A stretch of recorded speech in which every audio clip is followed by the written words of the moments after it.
welcome to another edition of Coffee Talk with Immigration Attorney Brian Lerner. In this particular episode, I'd like to talk about what to do in many cases when the delay is too long, when you've just waited too long to get the answer from immigration. Now, I have other videos on the writ of mandate and so forth, but I'd like to um, add just a little bit of a twist to the mandamus or writ of mandate that can be filed in federal court. Now, just as a background, um, if, for example, the typical waiting time is a year, and you've gone on 2.5 years waiting for some answer from immigration, um, and you've done the inquiries, you've done the letters, they keep telling you it's an administrative processing type thing, then you can actually go to court, to federal court, and file what's called a writ of mandate, which basically says that the opposing side who's not giving you the decision, has a duty to adjudicate your case. You're not saying that they have to say yes or have to say no.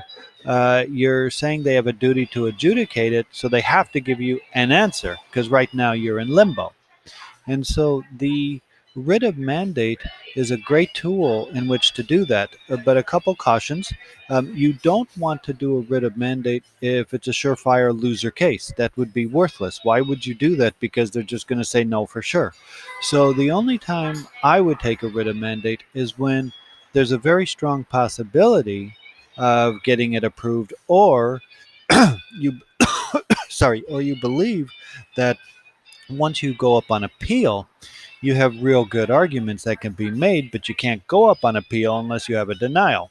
So those are the basic situations. Now, it's been a general train of thought, and this is the twist I want to put in this particular video. It's been a general train of thought that you can't really go after Department of State because there's no jurisdiction inside the U.S. here, and that it'll just be thrown out.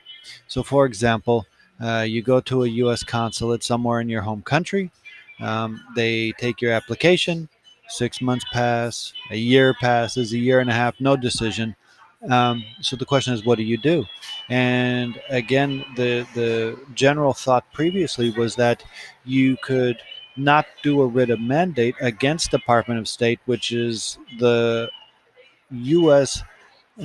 Governmental entity in control of the consulates because of jurisdictional issues. But the reality is that DHS, or Department of Homeland Security, must consent to the approval of whatever Department of State gives. So, just as an example, let's just do a simple visitor visa. Somebody goes in to the U.S. consulate, let's just say in Manila, the U.S. Embassy in Manila. They apply for a visitor visa and they get it.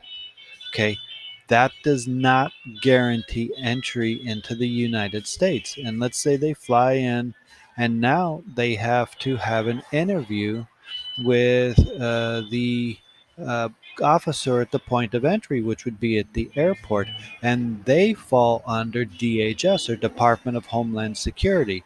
Now, if Department of Homeland Security asks some questions and so forth, they may very well determine that they're not going to let the person enter the United States on the B2 and therefore deny it.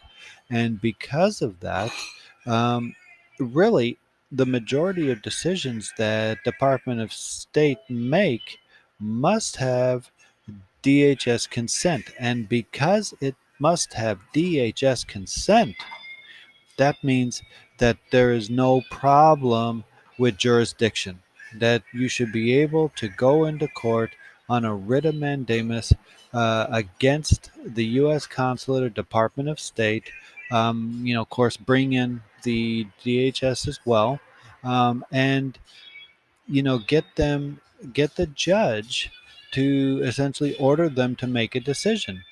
because in this case, at least if the decision's made, you're no longer in limbo, and you can move forward. You can either appeal or do a motion to reopen or a motion to reconsider or decide on another visa. But if there's no decision made, you can't do anything. So, given what I've just said, if you do have some issues or questions and haven't received any answers, give me a call. I'll be happy to help. Perhaps the writ of mandate, especially in as this video shows against Department of State, might be the best way to go. Okay, if you like the video, click thumbs up, and more on the coming videos. Thank you.